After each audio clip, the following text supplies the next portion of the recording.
Diciendo que tenemos el gusto de estar con Martín Smoot, que es psicoanalista, escritor, docente y amigo de Radio Casona. Ha estado con nosotros en varias oportunidades tratando los temas que nos inquietan, muchos de ellos que tienen que ver con las nuevas tecnologías, con las pantallas, con la participación de niños y adolescentes en este fenómeno, ¿no? Pero Ahí se duplicó. Ahora sí. A ver, ahora. Ahí se escucha. ahí te escuchamos, Ahora sí. Martín. Sí, sí. Bienvenido a Radio Casona al aire. Muchas gracias. Ahora sí los estoy escuchando. Bien. Bueno, yo te presenté formalmente. Una cosa que no dije es que realmente sos una personalidad multifacética, escritor, docente, actor, psicoanalista. Tuvimos Muchas gracias. la posibilidad de participar el jueves en tu teatro, en el Teatro San Abasto, de la proyección de una película fantástica, muy buena, que se llama Tres a la deriva, ¿no, Martín? Sí, sí, tres a la deriva creativa con Tato Pavlovsky, Yuyo Noé y Pino Solanas, tres personas muy importantes de la cultura argentina que desgraciadamente están los tres fallecidos. Muy fuerte la película porque durante la película está mal Tato Pavlovsky, entonces se ve el la decadencia de un genio como Tato, tan querido por todos y todas. Y bueno, después, años después, pues la película es de hace 5 años, fallecieron, bueno, Yuyo Noé con 90 y pico de años y también Pino Solana, o sea que es una película que también, bueno, creo que va a ser súper También la importante. presencia de Susie Evan, la compañera de Tato, le dio también emotividad al encuentro, ¿no es cierto? Sí, ¿Cómo sí, se sí. llama la película? Tres personajes a la deriva creativa, o tres en la deriva creativa, en el caos también está Está eh, caos tachado y Caos puesto deriva. tachado. Bueno, Es muy eh, linda la película, muy fuerte, y aparte, bueno, tres personajes que nos han marcado. Yo, digamos, en la cátedra que ahora soy el titular, durante muchísimos años, Yuso Noé, que es un gran pintor argentino, era la cátedra de Vicente Citolema, entonces ahí venía porque eran muy amigos, venía todo el tiempo y daba charlas, entonces lo tengo muy presente a Yuyo. Con Tato también me une, bueno, no lo conocí tanto a él personalmente, pero sí su obra y la seguimos dando en distintas materias. Potestad fue una obra que la vi desde cuando tenía 18 años hasta la sigo viendo, digamos. Y bueno, Pino Solana, las películas fueron como las películas que intentaban hablar de lo neoliberal de Menem. Ahora no sé qué haría para hablar de estos momentos. Pino Solana tendría que, porque armaba como una gran inundación donde se inundaba toda la provincia de Buenos Aires y era un poco la metáfora de cómo estábamos en ese entonces. Imagínense que en la época de Menem, después vino Macri, después vino, bueno, ahora estos personajes que están ahora, o sea que la cosa va complicándose, digamos. sí, Así son que ausencias que se extrañan. Realmente el debate que se produce, no el debate, la conversación amable que se va produciendo entre ellos tres tiene como centro el proceso creativo, digamos, ¿no? Como para cada uno en sus distintas disciplinas se van generando eso que nosotros vemos en la pantalla, en el escenario del teatro, en el cuadro, como obras finales, digamos, ¿no?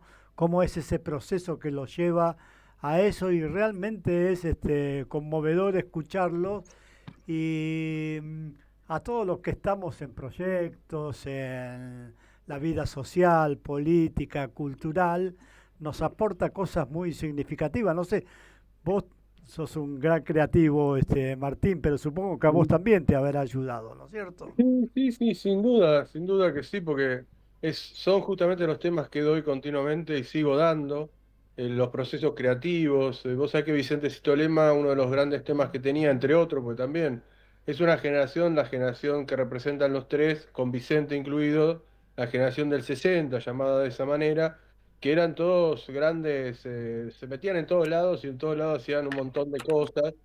Y bueno, ellos son, nada, los tres es así, por ejemplo, yo qué sé, Tato Pavlovsky es psicodramatista, actor, dramaturgo y tantas cosas más. Y encima decía, yo Un me acuerdo gran una frase actor de él que también. decía, gran actor, decía, y encima todo lo que hago me sobra el tiempo, ¿viste? Entonces vos decís, guau, tengo que tomar esa forma de pensar que tenía él, que lo decía medio en jodita, pero en serio, Y la que hacía un película hacia montón el de cosas. final tiene una afirmación fuerte que es la importancia de tener proyectos para la vida, para la salud, para la felicidad, para, Sí, en sí. fin, eh, ese es un tema que a mí me sonó fuerte también, Sí, vos sabés que yo fui varias veces al atelier de Luis Felipe Yuyo Noé y él con 90 y pico de años seguía diciendo, mira, yo me voy a morir de acá a 10 años porque tengo que terminar este proyecto, este proyecto, este proyecto. Y vos sabés que así como lo dijo, lo hizo, pues yo lo empezaba a ir a su atelier, no sé, a los 80 y pico y murió a los 90 y pico habiendo hecho este proyecto, este proyecto, este proyecto. Pero proyectos impactantes, vos decís, ¿cómo hacía? Y bueno, un poco la película lo muestra, siempre ese poder tan particular de estar siempre haciendo obra, siempre pensando para dónde la iba a presentar. Gente muy, pero muy especial, una Ay, generación muy única, ¿no? Martín, buenas tardes. Vos sabés que hablando de Vicente Cito Lema, yo tuve la oportunidad de conocerlo y ver algunas obras por una amiga que lo acompañaba en muchas de sus presentaciones con el piano, una amiga Sí, cercana. sí. Ella, hasta el final, prácticamente, hasta los últimos momentos de que estuvo actuando aún o participando aún enfermo. ¿Sabés? No sé, se me ocurre que a lo mejor hubiera hecho falta agregar ahí, no sé si lo mencionan, a Enrique Pichón Rivière, Sí, que sí, tuvo muy bueno, está buen presente, sí, contacto con Vicente implícitamente, ¿no? Citolemi. No sé, no vi la película, por eso te digo. claro, lo que pasa es que no está Vicente en la película, son tres que no está Vicente. Yo digo, faltaría Vicente en la película, pero Ah, bueno, perfecto. Vicente, Vicente Sí, Yuyo Noé y representando a la Pavlovsky. poesía, ¿no? son Claro, tres faltó Vicente. protagonistas tan grandes y tan grandes sus obras que de alguna manera incluyen a estos ausentes, digamos, ¿no? Hacen presente a estos ausentes, digamos, ¿no? Sin duda, sin duda. Porque están entrelazadas sus historias con ellos, digamos, ¿no? Y bueno, Sí. es una magnífica oportunidad para modestamente promover a San Abasto, el espacio que llevas adelante, Martín, y Sí, en el que se presentan otra obras cosa de más. O sea que ahora teatro. tengo una cosa divertida que me pasó esta semana, que Contá, me ¿eh? volví influencer. Subí una foto cuando estaba tomando un parcial y no sé, mágicamente empezaron a verlo gente, y ya voy por las 900.000 personas. Yo digo, qué fuerte, porque mirá que hace 15 años que me la paso hablando de la viralización, las redes, las múltiples Y en pantallas, algún etcétera, momento será para etcétera. vos, claro.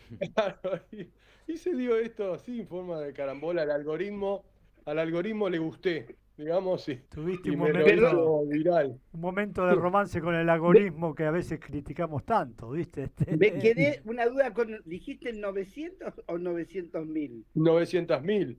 'Una 900.000. barbaridad. Ah, Claro, claro. impresionante. Impresionante, me decían hoy algunos estudiantes que estaban dando clase a la mañana, me decían, me apareció, viste, aparecí por todos lados. Y yo digo, qué poder, pues a mí nunca, viste, me Bueno, había vamos a pasado una cosa buscarlo a ver así. si nos aproximamos al millón. Claro. Al, Y al, vos decís, al pero vos, participante un millón le vamos a dar claro, un una entrada gratis a San Claro. Abasto. está muy bien. No, pero es muy fuerte porque está muy tomado el mundo. Yo les explicaba un poco y charlaba con los estudiantes, las estudiantes, que la viralización es un poder fuertísimo que tiene que ver con un montón de cosas. Es un algoritmo, pero es un algoritmo que está manejado por supercorporaciones, que son tres en todo el planeta, las más importantes, que tienen copado todo el sistema.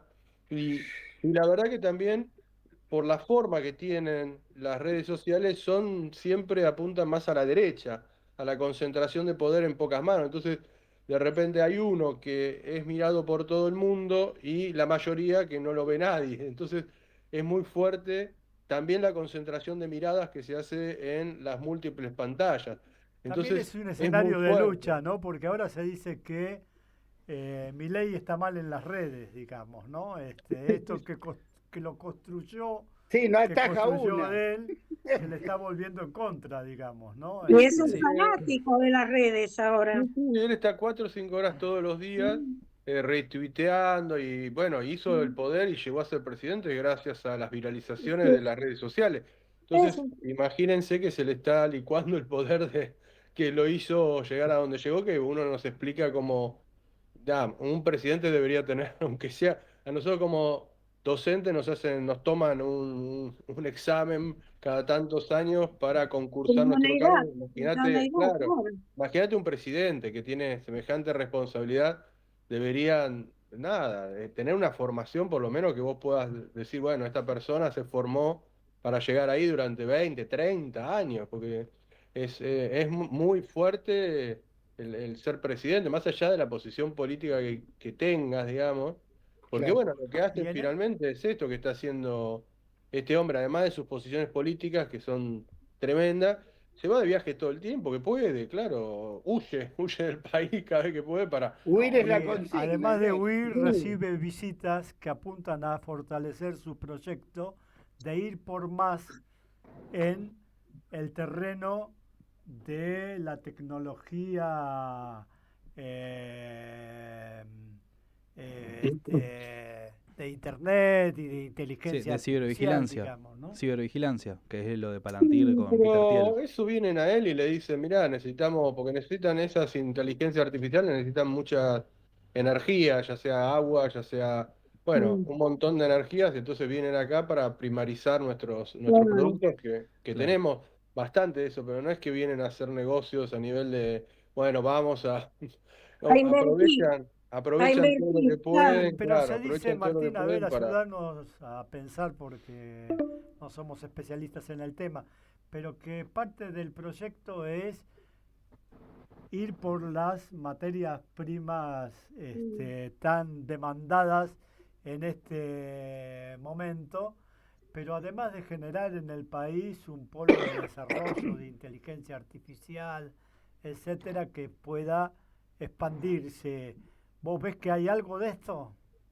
Sí, sí, yo creo que lo que están buscando es lo que genere menos riqueza a la mayoría o trabajo a la mayoría, que son nada, lo que rápidamente se llama extractivismo, los minerales por un lado, el petróleo, la energía, el agua, todo lo que se pueda rápidamente uno, bueno, necesitar para llevárselo, para seguir esos proyectos que no sabemos para dónde nos llevan, porque vos decís, si nosotros fuéramos como el lugar, no sé, el granero de energía del mundo, como antes fuimos de granos y lo seguimos siendo en alguna medida, no tanto como antes, bueno, si estamos funcionando para la mejoría del planeta, para decir de una manera, pero la inteligencia artificial es generado por un grupo menor de gente que jamás se pone a pensar para qué sirve. De hecho, muchos de ellos hace un par de años pidieron detengámonos un poquito a pensar para dónde vamos, porque donde estamos yendo no es la mejor manera de seguir. Y estamos hablando de que la gente que lo lleva adelante. Pero una vez que empezás el proceso, como decía gente que trabajó con los nazis, una vez que la técnica es la adecuada, es muy difícil detenerlo. Entonces, una vez que vos llegás a tener las condiciones de posibilidad de hacer la guerra es inevitable, decía Albert Speer, que era el famoso arquitecto de guerra del nazismo, de Hitler. En algún sentido está pasando lo mismo, entonces el ser humano también se está acabando su propia fosa y con esta gente tan descabellada que toma el poder y lo toma gracias también a las redes sociales, estamos hablando también de Trump en Norteamérica, haciendo la guerra por todo lado donde se le ocurre, pone la banderita yankee, es una cosa insólita, ¿viste? Dice, bueno, Venezuela, Estado norteamericano. Vos Sí, decís, sí, ahora pintan el mapa de Venezuela con la pero lo bandera hace, yanqui, digamos, claro, ¿no? Es lo una hace el provocación, una presidente. cosa terrible, ¿no? Terrible, aparte vos decís, bueno, que lo haga, o esta cosa que hicieron en Gaza, vamos a hacer un centro resort de vacaciones y hacen con la inteligencia artificial esas cosas, vos decís, pero ahí hay gente, hay niños, ahí tenés que matar Sí, a sí, 3 sí. millones Es un de... resorso Es con como... una cantidad de muertos sobre la tierra muy grande, digamos, ¿no? Es terrible, es terrible. El tema es cómo luchamos el sujeto con eso, el sujeto actual. Sí, sí, sí, yo creo La que lucha es hablando, esa, ese es el territorio, ¿no? sí, sí, sí, yo creo que hablando de estas cosas es una manera, lo que pasa es que si llega después a la gente cuando tiene que votar en esta supuesta democracia, a votar a esta gente, y bueno, tenés que 2 más 2 es 4, ¿viste? Si vos votás a A, te va. Yo no sé, quizás hay poca ductilidad, entonces vos decís, si está A y B y vos no querés votar a B, tenés que votar a A, y A es cualquier cosa, entonces vos votás a A, porque Sí, no. sí. Esta cuestión de las dos posibilidades que tiene la democracia en muchas partes del mundo, y bueno, tiran en contra. Estás para un lado, estás para el otro, y finalmente no te dan muchas alternativas. Y sobre todo en países como estos, que son muy complicados, donde hay una parte que tira muy minoritaria, que ahora llega por las elecciones a tomar el poder. Y después se empobrece, ¿viste? La empobrece es un poco el Bueno, a texto ese que punto saqué. queríamos llegar. Estamos en una semana muy conmovedora, por decirlo de alguna manera, marcada Sí, por la marcha universitaria tan importante que tuvimos antes de ayer, digamos, ¿no? sí, sí, sí. Este, que Fue maravillosa la marcha, la gente ahí unida por un lema común, la defensa de la educación pública. Fue la hermoso, pero presencia de los claro, jóvenes me llamó la atención como un elemento para resaltar, Martín. mucha gente joven, mucha gente nada, que iba a aportar su granito de estar ahí, porque bueno, la educación pública en Argentina es como un diferencial que va quedando del resto de Latinoamérica, que es fundamental. Mucha gente no puede pagar educación privada, como pasa en muchos lados del mundo, y por eso Claro. vienen muchos estudiantes de Brasil, de Chile, De Chile, claro. de Pero eso Perú, está mal visto de por este Ecuador. gobierno, ¿viste? Y, Que Sí, vengan extranjeros a estudiar. y y también, vos decís, es también lo que genial porque también lo que deja. pasa con la educación pública, que a diferencia capaz del hospital público, como es el Garrahan, es que la clase media va a la educación pública. La clase media capaz que se atiende en el hospital privado de la obra social, pero a la universidad pública ellos van. Entonces también por eso hay tanta convocatoria, me parece, diferente de otras luchas. Sí, sí, sin duda, y aparte lo que pasa que el tema es que la famosa clase media argentina, yo digo siempre media, pues media boluda, media Kirch, media, Sí, media, Media media hippie, clase, media media fumona, clase, media no existe pelotuda. más en la Argentina, se ha pauperizado o te volviste clase media alta o clase media baja. En general se fue para abajo, si no dejan la prepaga aún es porque, bueno, es como muy difícil salir a una edad, porque si salís a una edad después no podés volver a entrar, y todo se ha pauperizado tanto que no te dejan alternativa, digamos. Entonces, bueno, aún dejan eso porque no pueden hacer otra cosa. En la educación pública hay muy buen nivel, entonces entre pagar una educación pública que sale entre 400 y 1 millón y pico, bueno, en eso sí pueden ir a la educación pública y les interesa, porque ahí ellos a su vez, los padres, fueron a educación pública y hubo esa movilidad social ascendente de la década del 60, digamos. Esta gente que nosotros estamos hablando al comienzo fueron a educación pública, De tanto alguna Vicente manera son Simonet, hijos de Tato esa. Pavlovsky, claro, y todos ellos fueron y sigue. Pero bueno, hoy está en una dificultad muy grande la educación pública porque, bueno, sin financiamiento, y es real que estamos ganando 42% menos en 2 años y medio, es real que las facultades están cada vez con más dificultad de financiamiento, todo eso es real. Lo que pasa es que, claro, cuando uno da clase es como que das clase, querés dar la mejor clase. Yo doy clase y no me pongo a pensar si estoy ganando 7.000 pesos la hora como estoy ganando actualmente o un poco más. ¿Entendés? Yo doy clase, pues me gusta dar clase y trato de que las clases continúen. Entonces, todos tratamos de que las clases continúen, no que abandonen, que se abandone, digamos. Entonces, uno sigue adelante a pesar de todo y dando las mejores clases que uno puede, porque bueno, es así la cosa y eso es lo lindo de la educación pública, que uno no lo hace por el sueldo, pero también el sueldo es re importante y también que antes tenías las coberturas, el empobrecimiento es de la plata, pero también es de cobertura. Yo lo que un poco cuento es que actualmente yo durante 20 años estuve en dos uvas, sigo estando, pero bueno, se va pauperizando, se va complicando y entonces no te dejan otra alternativa entre que uno va creciendo de edad y que de repente quizás necesitas, nada, de buscar esta cosa que dijimos recién, cobertura de otro tipo, y entonces ese sueldo que vas ganando con 3 cargos, finalmente lo vas terminando pagando en una cobertura prepaga porque necesitas eso para vos y tu familia. Entonces se vuelve todavía más complicado. Si era complicado, todavía más complicado y bueno, nada. Y después otros temas más que vienen porque no es el único empobrecimiento No, el justamente a eso económico. quería convocarte, Martín. En tu artículo reciente de Página 12, que siempre conmueven tus artículos. Vos sos un jugador diferente, como se dice en el fútbol, ¿viste? Y, y conmueven un poco tus artículos. Y en este que hablamos de que hablas de la universidad y el empobrecimiento, planteas muy claramente que no es solamente la falta de presupuesto, el tema de el salario de los docentes, el tema de la estructura universitaria, sino que se está colonizando el pensamiento, digamos, ¿no? Que se está tratando de matar el pensamiento propio, que de alguna manera es funcional al proyecto económico de fondo, ¿no? ¿Para qué queremos tanto conocimiento si vamos a ser un país de extractivismo, digamos, ¿no? Sí, sí, sí, sin duda. Y Este, aparte se ve también que es un proyecto de las redes sociales. Vos fíjate que nuestra red social era Facebook, donde vos podías poner, por ejemplo, un texto mío lo podías poner con una imagen, ¿no? Era la imagen y todo el texto. Después viene Instagram, que Instagram es para nuestros hijos, que de alguna manera es más la prevalencia de la imagen con un texto más corto, más conciso. Después viene para los más chicos, TikTok. viene TikTok que en algún punto es movimiento, y bueno, obviamente hay para todos los gustos, pero te quiero decir que vos ves a los pibes poniendo no sé, el celular y bailando a ritmo, y bailan fenómeno, la verdad que uno se pone le encanta cómo bailan, pero vos decís, de ese Facebook a estos que se ponen a La bailar, IA es, ahora se puede hasta inventar con la inteligencia artificial o modificar la realidad.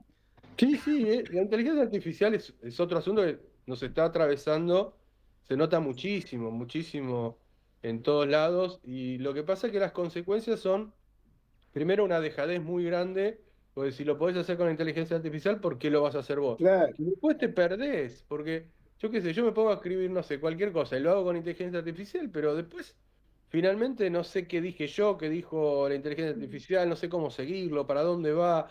Y después también que siempre tengan en cuenta que la inteligencia artificial está sostenida por grupos que van hacia la derecha. Entonces vos le pones algo que no va Claro. hacia la derecha y te lo saca. O sea, no te lo deja pasar. Te lo dice de una manera muy linda, pero te lo saca. Te dice, bueno, el presidente gastó 4.300 millones de pesos en su Bueno, viaje. Te dice, con altos costos, ¿viste? Entonces todo te lo vuelve, donde vos te estás pegando una trompada, te la vuelve una tibia caricia, para decirlo de una manera. Entonces, bueno, te das cuenta que después vos tenés que ver lo que dice la inteligencia artificial de lo que vos decís y volver a escribir eso que vos, ay, entonces te volvés un poco loco y aparte realmente inventa lo que no sabe, lo inventa. Y entonces vos te das cuenta, pero estás alucinando, no, estoy sacando, y son conclusiones muy racionales, porque están pensando como pensarías vos, supuestamente, y entonces de repente, yo estoy probándola continuamente, y entonces veo, por ejemplo, pero mirá, esto no está bien, pero bueno, podría ser que estuviera bien si vos Tienen unas vueltas muy interesantes, porque son muy inteligentes, no estamos hablando de que son mocos de pavo, y generan cosas novedosas en muchos términos, porque unen palabras sin sentido para ellas o ellos, como lo quiera ver la inteligencia artificial, pero para nosotros de repente descubren nuevas metáforas o encuentran nuevos puntos que uno no lo había visto. Entonces te maravillás. El efecto primero es de mucha maravilla, después te das cuenta que dejan a la mitad de la población sin trabajo, que a la otra mitad la dejan con medios perdidos en el deseo, porque si algo te produce la inteligencia artificial, te perdés en el deseo, porque finalmente el deseo humano es un deseo que tiene esfuerzo de por medio, siempre es un deseo forzado, ¿no? Porque uno tiene un objetivo y tiene un romperse, en el sentido cuando vas logrando algo, te vas rompiendo al mismo tiempo que te vas regenerando. Hay un proceso muy interesante, pero si vos lo haces así, tuk tuk, y bueno, no sé, evidentemente tiene sus efectos, que va a tener consecuencias y ya las tiene en esto de que, bueno, la gente no sabe leer demasiado, no sabe comprender demasiado.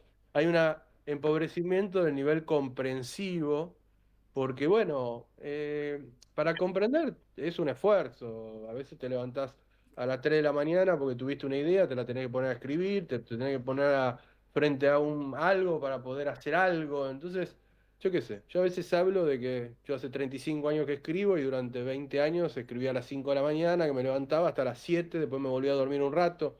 O sea, un esfuerzo que a mí me gustaba hacerlo y me sentía muy honrado de poder hacerlo. Hoy ya no lo puedo hacer porque no me da esos horarios, intento hacerlo en otros horarios, pero ayer, por ejemplo, hoy me levanté a las 5 Martín, de la mañana porque se me hablando ocurrió de una idea. horarios, se nos va el horario, se nos fue el Sí, horario. Sabés que sí. esta no es la entrevista que teníamos pensada, pero es un placer grande la entrevista. Queríamos hablar Bueno, más de tu es un piropo. artículo, de los contenidos